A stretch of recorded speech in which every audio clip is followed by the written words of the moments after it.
문희상 비상대책위원장의 개회 선언으로 제52차 새정치민주연합 비상대책위원회 회의를 시작하겠습니다. 비상대책위원회 개회를 선언합니다. 먼저 문희상 비상대책위원장의 시작 발언이 있겠습니다. 박근혜 정부가 핵심 국정과제인 건강보험료 부과체계 개편을 백지화했습니다. 결론적으로 보자면 부자들 눈치 보느라 백지화된 것이라고 우리는 봅니다. 연말 정산 파동에 이어 건보료 부과체계 개선안마저 백지화시킴으로써 이 정부가 얼마나 갈팡질팡 무능한지를 스스로 증명했습니다. 건강보험료 부과체계 개편의 핵심은 부자들에게 걷지 않는 보험료를 서민들이 충당하는 불공정 구조를 개선하자는 데 있었습니다. 개선안은 2013년 7월부터 각계의 전문가들로 구성된 기획단이 공단의 모든 데이터에 포함해서 국세청의 자료까지 총망라해 준비한 내용이라고 합니다. 이와 같은 건보 부과 체계를 지금 개선하지 못한다면 이 정부가 남은 임기 동안 할 수 있는 것은 아무것도 없다고 우리는 생각합니다.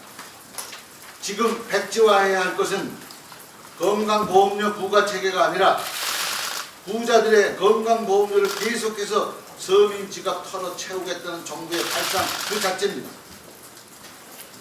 박근혜 정부 3년 차인데 뭐 하나 되는 것이 없다는 것이 국민들의 명확한 평가입니다. 전체적인 전망보다 위기 모면을 위한 땜질식 조치가 많다고 합니다. 이런 정부의 행태로 인한 피해는 고스란히 국민에게 돌아가고 있습니다. 박근혜식 꼼수 증세 이대로는 안 됩니다. 담뱃값 인상, 연말 정산, 건보체제 백지화까지 서민 증세 재벌 감세에 대한 국민적 공분이 공정한 세금 시스템 논의를 시작하라고 명령하고 있습니다.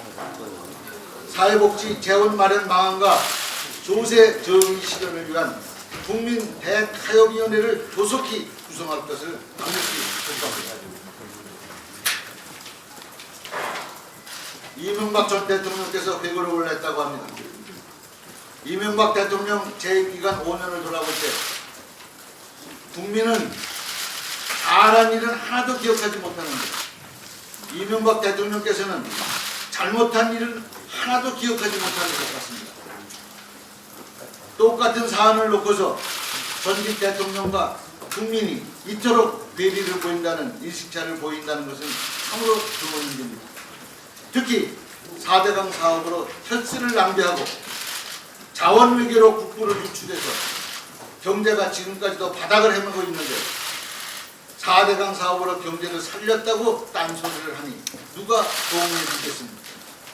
재벌에게 세금 깎아주면 경제가 산다고 했는데 지금 우리 경제가 살아나는지 묻고 싶습니다. 4대강 사업으로 창출된다던 새로운 일자리 34만 개 지금 어디에 나갔습니까? 매년 수천억 원씩 들어가는 수공 부채에 대한 이자와 4대강 보수 유지비는 또 어떻게 할 겁니까? 또한 남북관계가 파탄나는 것은 북한 탓이고 한일관계가 파탄나는 것은 일본 탓이고 광우병 파동은 전 정권 탓이라고 하니 이렇게 남탓만 할 거라면 뭐하러 정권을 잡았는지 참으로 궁금합니다. 특히 전직 대통령이 퇴임 후 불과 몇 년 되지 않았는데 북한이 정상회담 대가로 100억 불을 요구했다는 등 100억 불을 요구했다는 등 남북관계 문제를 더구나 지금과 같은 민감한 시기에 회고록이란 명목으로 공개한 것은 전직 대통령으로서 매우 무책임한 처사가 아닐 수 없습니다. 귀를 의심할 수밖에 없습니다. 전직 대통령이 해야 할 일은 지친 국민들을 보듬고 위로해주는 일이라고 생각합니다. 하루하루 고단한 삶을 살아가는 국민들을 격려하고 용기와 희망을 주는 일이 되어야 할 것입니다. 이런 진솔함이 없다면 그냥 조용히 계시는 편이 훨씬 낫다고 저는 생각합니다.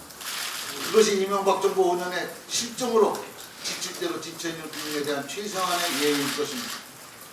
연명과 자와 자찬만 있는 회고록은 4대강 사업처럼 또 다른 오용을 초래하는 뿐입니다. 자중하시기를 기대합니다. 이상입니다. 예, 다음은 오영근 원내대표의 발언이 있겠습니다. 네, 이명박 대통령 자서전에 대해서 언급을 하지 않을 수가 없습니다. 언론을 통해 공개된 내용은 대단히 부적절한 내용들입니다. 이명박 정부의 대표적인 실패 사례로 꼽히는 4대강 사업에 대해서 효과를 이미 보고 있다. 금융위기 극복을 위해서도 필요했다고까지 강변하고 있습니다. 해외 자원 개발에 대해서는 10년이나 30년이 지나야 성과가 나타난다는 어이없는 해명까지 늘어났습니다.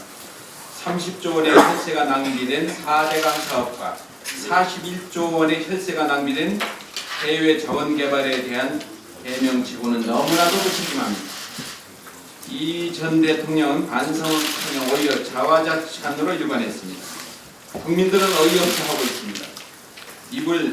열린 입을 담을 수 없는 지경입니다. 해외 자본개발 비리는 지금도 계속 드러나고 있습니다. 2009년도 석유공사가 카자흐스탄 순배사 매입 과정에서 현지 지사장이 억대 뇌물을 받고 실형을 받았다고 합니다. 2008년에는 석유공사 직원들이 크루드 정부로부터 불법적인 사례금을 받은 것도 확인되고 있습니다. 해외 자원개발에 책임을 져야 할 투자 회사들은 오히려 MB정부로부터 2008년부터 12년까지 총 2,214억 원의 세제 혜택까지 받았다고 합니다. 그렇기 때문에 MB정부 자원 외교의 컨트롤 타워였던 에너지 협력 외교 지원 협의에 마저 해외 자원 개발에 낙제점을 매긴 것입니다. 해외 자원 개발은 앞으로도 5년간 31조 원이 더 들어가는 세금 먹는 하마가 되어버렸습니다. 그래서 국민의 66%가 이명박 전 대통령의 증인 채택을 찬성하고 있습니다. 이것이 민심입니다. 하늘 위에 있는 구름에서 내려와 국민 앞에 서야 합니다. 이명박 전 대통령 국회에 출석해서 모든 의혹에 대해 국민에게 해명해야 할 것입니다. 이명박 전 대통령이 자서전에서 밝힌 4대강 사업 관련 내용도 심각한 문제입니다. 4대강 사업으로 금융위기를 극복했다는 이명박 전 대통령의 궤변에 동의할 분은 아무도 없을 것입니다. 4대강 국정조사의 필요성이 더욱더 절실해졌습니다. 새누리당은 국민의 70%가 찬성하는 4대강 사업 국정조사에 적극적으로 임할 것을 다시 한번 촉구합니다. 정부의 건보료 개편 방지에 대해서 몇 가지 추가하겠습니다. 건강보험료 개편안은 소득을 중심으로 건강보험료를 부과해서 불합리한 구조를 개선하고 형평성을 맞추자고 한 것입니다. 2007년 당시 대선에서 175억 원의 재산 신고를 했던 이명박 대선 후보의 건강보험료는 월 2만 원대인 반면에 지난해 생활고에 극단적인 선택을 해야만 했던 송파 새 모녀의 건강보험료는 월 5만 원대였습니다. 얼마 전 퇴임한 건보이사장은 퇴임 후 내가 내게 될 건보료는 영원이라면서 건보료 부과체계 개편 필요성을 인정했습니다. 정부는 건강보험료 부과체계 개편을 원칙대로 진행해야 합니다. 지금과 같은 기형적인 불평등한 건강보험료 부과체계가 바로 적폐입니다. 정부는 고소득 자산가 45만 명의 눈치를 보느라고 일반 가입자 600만 명의 혜택을 포기하는 어리석은 결정을 즉각 중단하시길 바랍니다. 박근혜 정권이 고소득 자산가의 반발과 그들의 표를 의식해서 조변석계의 모습만 보여준다면 국민의 분노가 더욱더 커질 것이라는 점을 경고합니다. 문화체육관광부의 최근 행태가 대단히 의심스럽습니다. 창작과 표현의 자유, 독립성을 추구해야 할 문체부가 스스로 이념적인 잣대를 내세워 문화행정을 혼란스럽게 하고 있습니다. 지난해부터 불거진 대통령 측근의 문화부 인사 개입과 체육계 흔들기는 조직의 안정성을 크게 저해하고 있습니다.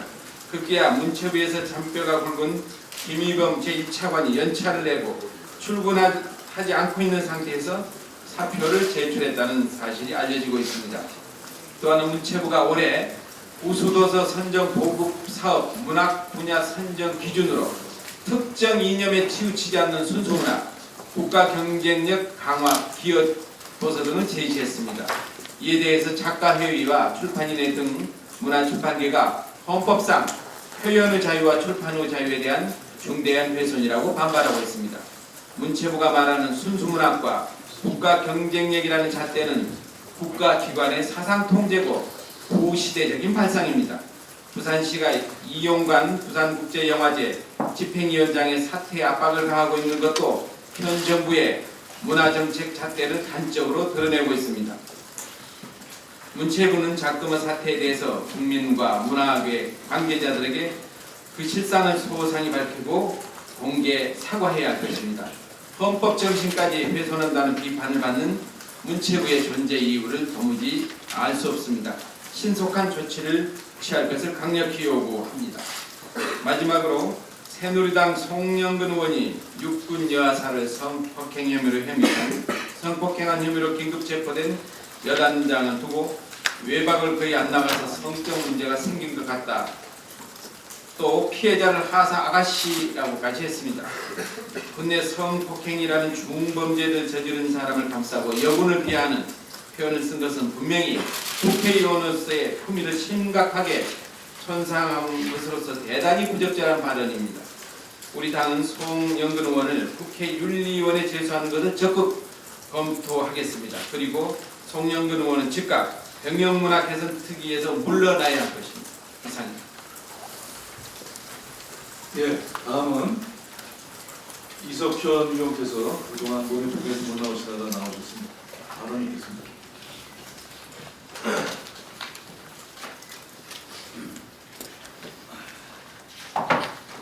파견 공무원의 전원 철수로 세월호 투기가 개점 휴업 중입니다. 새누리당이 세금 도둑 불을 치니 그쪽 부위원장이 해체하라고 장구를 치고 또 중립의무에 있는 공무원들까지 깽과리를 치고 있습니다. 이게 바로 난장판입니다. 공무원들이 속히 복귀해서 투기가 가동되도록 해야 합니다. 정부 여당은 국민 두려운 줄을 알아야 합니다. 이명박 전 대통령이 표고록에 남북관계의 비화를 폭로하여 앞으로의 남북관계 대화에 먹구름이 띄었습니다. 현 정부의 남북 대화를 도와주지는 못할 망정 고춧가루를 뿌리는 행위입니다. 또한 공직 재임 중 알게 된 비밀을 퇴임 후에도 말할 수 없도록 규정하고 있는 국가공무원법 60조와 형법 127조의 공무상 비밀 누설죄에 해당될 소지가 있습니다. 그러므로 본인 스스로 출판을 안 하시기를 촉구합니다. 누가 만일에 출판 정지 가처분 소송이라도 제기한다면 얼마나 큰 당신이겠습니까? 표국과의 정상회담 기록의 비밀 보존 연한이 30년인 점을 준용할 때 이면의 비화도 30년 이상 비밀에 붙여져야 합니다. 이 전 대통령은 국민의 혈세를 낭비한 자원외교 사업에 대해서도 표고록에 쓰기를 퇴임 2년도 안 됐는데 자원외교를 평가하는 것은 우물에서 숭늉 찾는 격이다 라고 비난했다는데 그분이야말로 퇴임 2년도 안 됐는데 표고록 내자고 국가 기밀을 마구 누설하는 것은 숭늉 만들자고 고운 식구 밥솥을 태워버리는 격입니다. 지금 자화자찬 회고록을 낼 것이 아니라 30년 후에 국민에게 용서를 비는 참여록을 내셔야 합니다. 지금은 회고록을 낼 때가 아니고 국정조사 청문회에 나와서 국민 앞에 진실을 밝혀야 할 때입니다. 보건복지부의 문영표 장관은 즉각 해임돼야 합니다. 고소득자의 반발이 두려워서 건보료 개혁안을 하루 만에 백지화한 것은 연말정산 파동에 이은 국민 우려입니다. 싱글세 파동에 이은 간보기 정치입니다. 지난 3년간 준비해온 핵심 국정과제의 백지화를 청와대가 몰랐다고 하는 것을 우리 국민은 납득할 수가 없습니다. 청와대는 정말 모르는 일인데 문 장관이 혼자 저지른 혼란이라면 대통령은 즉각 책임을 물어서 장관을 해임하는 것이 옳습니다. 이상입니다. 네, 다음은 김성건 의원의 발언이 있겠습니다. 네, 어제 오후 저희 당의 당헌당규 개정 의견 수렴을 위한 중앙위원급 연석회의가 있었습니다.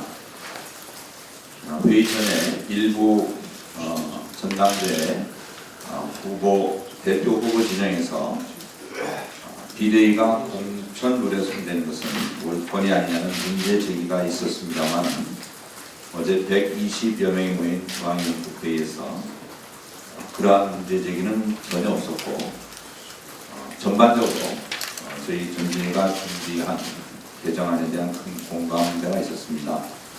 단지 국민 참여 경선 선거인단 비율 국민 60, 당원 40에 대해서 다수의 원외위원장들께서 현재 전준위와는 현직 위원장한테 유리하지만 원내위원장들한테는 불리하니 가능하면 현재안을 고수해달라는 의견들이 있었습니다. 이러한 원외위원장들의 의견은 저희가 수렴해서 이 부분은 좀 재검토를 하기로 하고 나머지 대부분의 공천률에 대해서는 일부 좀 자구 정도만 수정을 해서 저희가 다음 주 당무회의에 올릴 그런 계획을 갖고 있습니다. 이번 전당대회에 관련 당헌당규 개정안은 저희 최종 의결권이 당무위원회에 있기 때문에 당무에서 의결되면 곧바로 전당대회에 상정됩니다. 이상입니다. 다음은 임재근 위원의 발언이 있겠습니다. 능력은 G20인 대한민국이 자유국가 48개국 안에 들지 못했습니다. 세계적인 인권단체 프리덤 하우스의 연례 보고서에서 대한민국은 홍콩, 터키 등 18개 국가와 함께 정치적 권리와 시민의 자유가 악화되고 있는 국가로 선정되었습니다.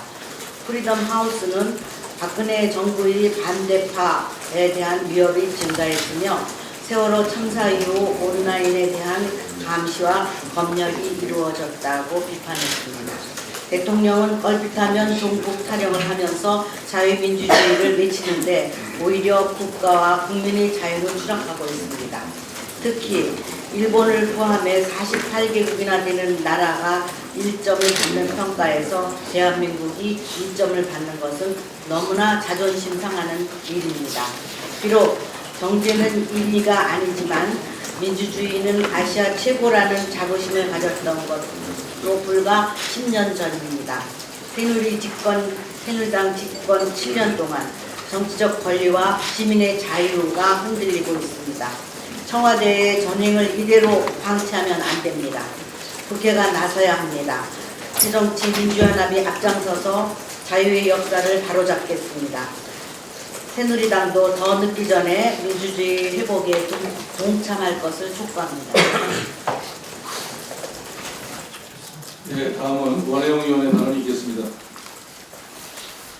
건강보험 개혁이 해당 부처 공무원들의 반대로 좌초의 일기에 놓였다고 합니다. 국민들에게는 오랜 믿음이 있습니다. 적어도 대한민국의 공무원들이 자신의 이해관계가 아니라 공익, 국민의 이익에 기초해서 정책을 만들고 집행할 것이라는 믿음입니다. 그런데 이번에 국민건강보험 개혁안은 개혁자문단이 만든 안을 해당 부처 공무원들이 여러 차례 반대했다고 합니다. 이것이 혹시 자신들이 해당되는 수십만의 고소득자의 보험료가 늘는 것 때문에 수백만의 저소득자가 더 많은 혜택을 받게 하는 이번 국민건강보험 개혁을 반대하는 원인이 아닌지 심히 걱정스럽습니다. 위기 때마다 꺼내드는 종머리 시도의 중단을 촉구합니다. 검찰이 이재명 성남시장에 대한 출석을 요구했습니다. 성남시의 시민 주주기업인 나눔환경의 청소대행업 선정 특혜 의혹, 그리고 그 의혹과 그 나눔환경의 자금이 대법원이 실체가 없다고 판단한 가로로 흘러들어갔다는 정황이 이유입니다. 이 문제는 이미 2011년 성남지청이 내사했고 2013년 수원지검이 수사했고 또 경찰 감사원 합동조사 등이 있었습니다. 이런 수차례 조사에도 아무런 위법 행위를 입증하지 못한 사안입니다. 그럼에도 중앙지검에서 수사를 다시 하겠다는 것은 정권을 향해 쓴소리하는 야당 단체장에 대한 겁주기이자 상처내기 그 이상도 이하도 아닙니다. 낡은 야당 탄압과 정북머리로 얻을 수 있는 것은 아무것도 없습니다. 정치적 목표의 표적 수사를 중단할 것을 단호히 경고합니다. 군의 기강회의가 도를 넘고 있습니다. 강력한 개혁이 필요합니다. 그러나 이 문제를 다룰 국회가 과연 이 문제를 다룰 자격이 있는지 걱정이 됩니다. 전직 장성 출신 여당 의원은 여단장이 외박을 못하게 해서 그렇게 된 것이라는 상식밖에 발언을 했습니다. 그도 모자라서 피해 여부는 하사 아가씨라고 지칭했다고 합니다. 끊이지 않는 군 성범죄의 근본 원인이 무엇인지를 몸소 보여준 발언이라고 생각합니다. 군이 성기강 행동수칙이라고 내놓은 대책이 한손 압수만 허용한다든가 여군의 남군 관사 출입을 금지한다든가 단둘이 근무할 땐 문을 개방하라는 한심하고 유치한 대책을 내놓는 이유가 장성 출신 여당 의원의 발언으로 드러났다고 생각합니다. 군사문제 전문가인 전직 장성 출신 여당 의원조차 이토록 성도덕에 대한 저열한 인식을 드러냈는데 현역들이야 오죽하겠습니까? 여당은 군개혁을 요구할 자격이 없습니다. 군 내부의 성평등 의식보다 국회 내부의 성평등 의식을 바로잡는 것이 먼저라고 생각을 합니다. 국회의원 윤리 강화를 위한 국회 혁신 또한 필요함을 이번 차제에 강조하고자 합니다. 해당 의원 윤리위 제소를 우리 원내대표께서 말씀하셨습니다만 국민 어느 누구도 국회윤리위원회에서 책임있는 조치를 기대하지 않을 것입니다. 현행 국회의원 윤리규범은 정확한 명칭 현행 국회의원 윤리실천규범은 1991년에 제정돼서 93년에 한 차례 개정된 이래 20년 동안 한 번도 개정되지 않았습니다. 내용은 매우 추상적입니다. 한 장짜리입니다. 미국은 국회의원 윤리규범이 책 한 권에 달하고 있습니다. 국회의원 윤리 규정을 보다 구체화하고 징계도 강화해야 합니다. 또한 국회의원들에 대한 윤리교육 또한 엄격하게 이루어져야 될 것입니다. 유명무실한 윤리특별위원회를 실질적인 기능을 하도록 하는 것이 개혁의 요체입니다. 이번 기회에 국회의원 윤리 규정 등을 강화하고 국회 스스로가 탄골탈퇴하는 모습을 보여야 할 것입니다. 우리 당의 혁신실천위는 이 국회윤리위의 결정에 외부 인사들이 참여하는 것을 그리고 그 결정을 존중하는 것을 핵심으로 한 개혁 입법을 적극 추진할 계획임을 말씀드립니다. 예, 이상으로 비상대책위원회 발언이 있었습니다.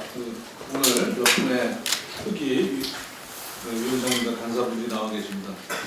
앞에서도 자화자찬식 회고록 정치가 얼마나 위험하고 거짓말인가에 대해 지적이 있었는데 그중에 대표적으로 최근에 후유출 자원외교 문제가 있습니다. MB정부 해외자원개발 후유출 진상조사위원회에 의용민 위원장이 발언을 하겠습니다.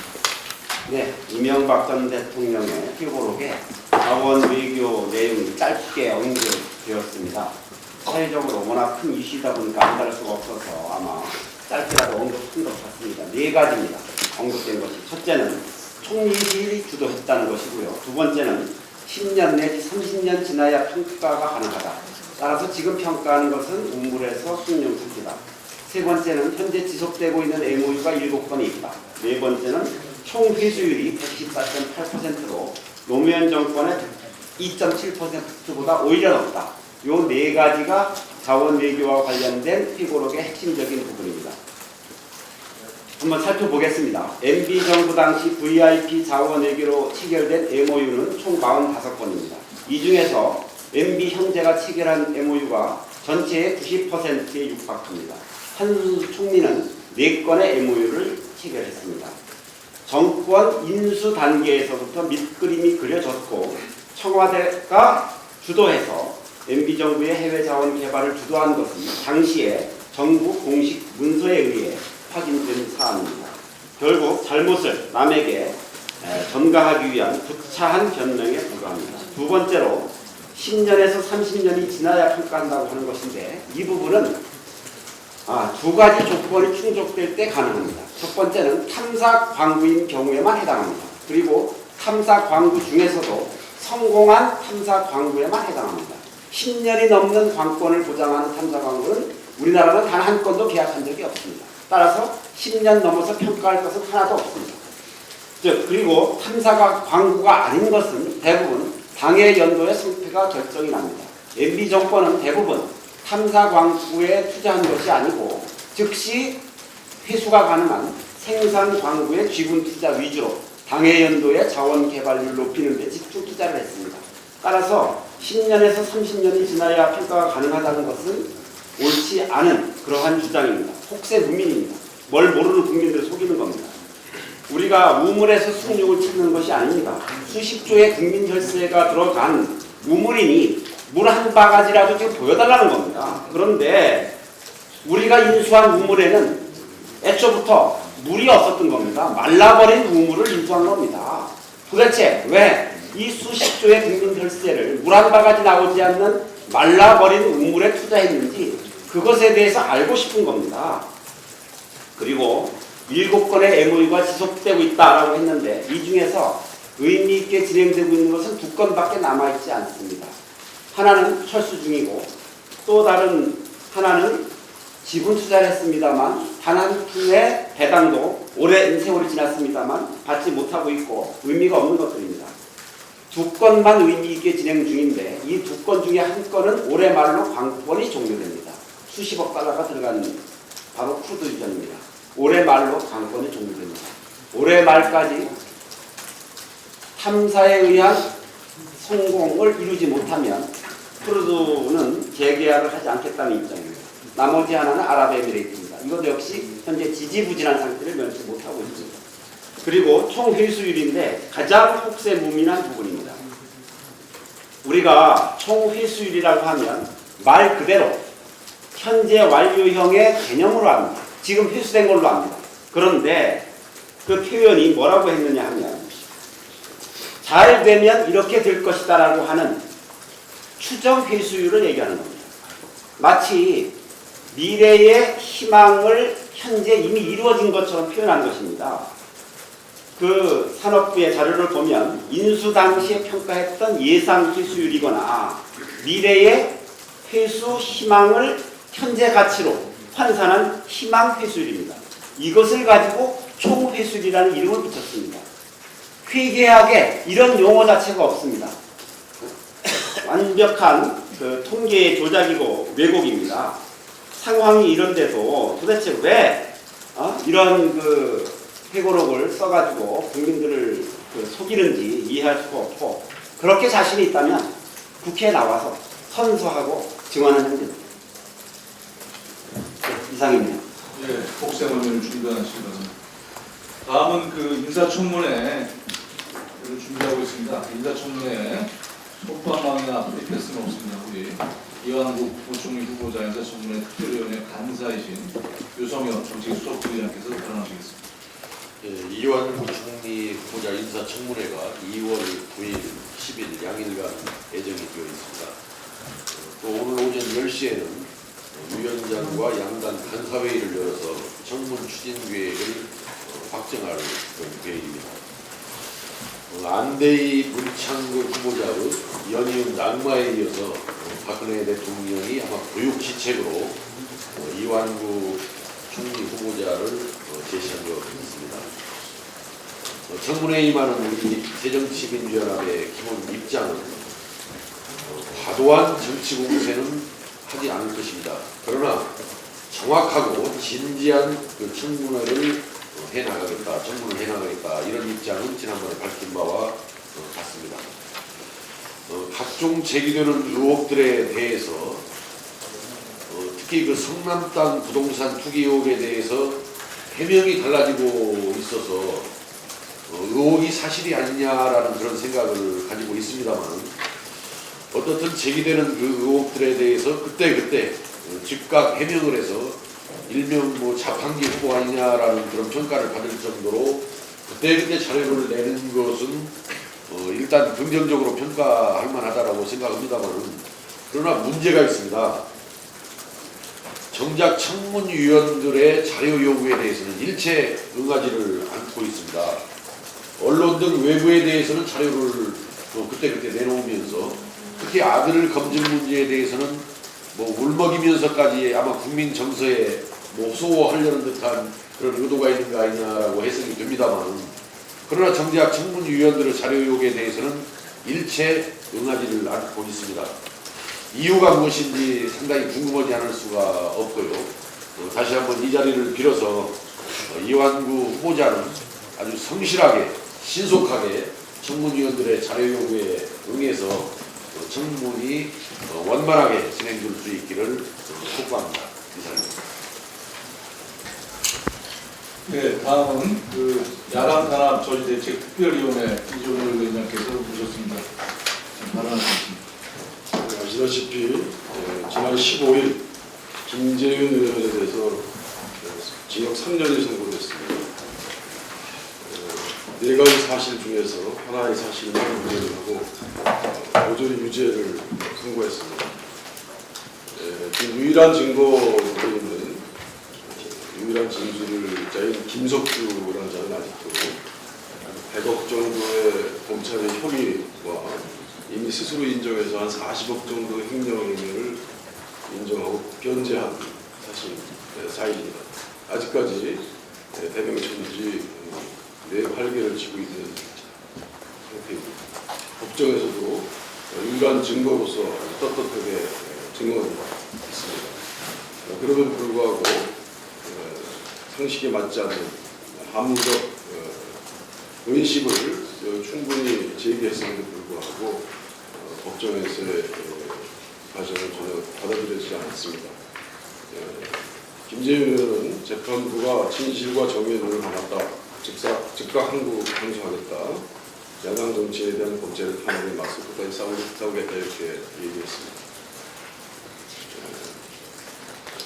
신학용 의원에 대해서는 마찬가지로 역시 이 김석규 증인이 유일한 증거입니다. 거의 출판 기념회나 많은 사람 앞에서 본 정도의 거의 기억하지 못한 정도 사람임에도 불구하고 수천만 원을 받았다는 혐의입니다. 검찰이 좀 부족했다고 생각했던 것인지는 모르겠습니다만 또 이후에 추가적인 사실들을 들춰내고 보좌관 월급을 뭐 횡령했다는 혐의 등으로 이번에 또 약 2억의 정치자금법 등으로 기소했습니다. 이번에 정론관에서 이에 대한 상세한 해명과 비판과 규탄 성명을 내도록 하겠습니다.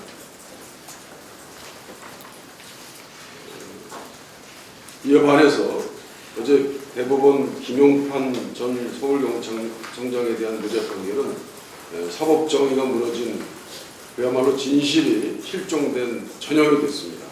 국정원 직원들의 댓글 작업이 30만 건 이상 확인됐습니다만 이것을 뺀 구체적인 정황도 있었고 수사팀이 벌여야 할 증거 분석 결과물도 의도적으로 지연시키는 증거인멸 훼손 사실들이 낱낱이 밝혀졌습니다. 그럼에도 불구하고 사법부는 진실의 눈을 감았습니다. 한 손으로 한 끗은 가릴 수 있어도 한 손을 가릴 수 없다. 이 재판에 대한 적극적인 국민적 상식에 맞는 입장이 발표될 예정입니다. 말도 많고 유명했던 그 신영철 대법관의 주신 판단입니다.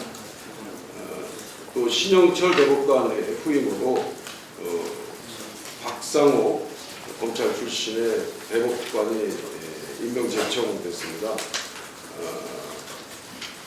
산 넘어 산입니다. 박상호 대법관 후보자는 비리사, 사부리에서 적극적으로 비리사학을 옹호한 전력을 가진 사람입니다. 대기업 사회이사로 억대 연봉을 받으면서도 감사에 소홀했던 정황이 많습니다. 인사청문회에서 이에 대한 적절한 지적과 국민의 알 권리를 보장하는 데 노력을 하겠습니다. 이상입니다.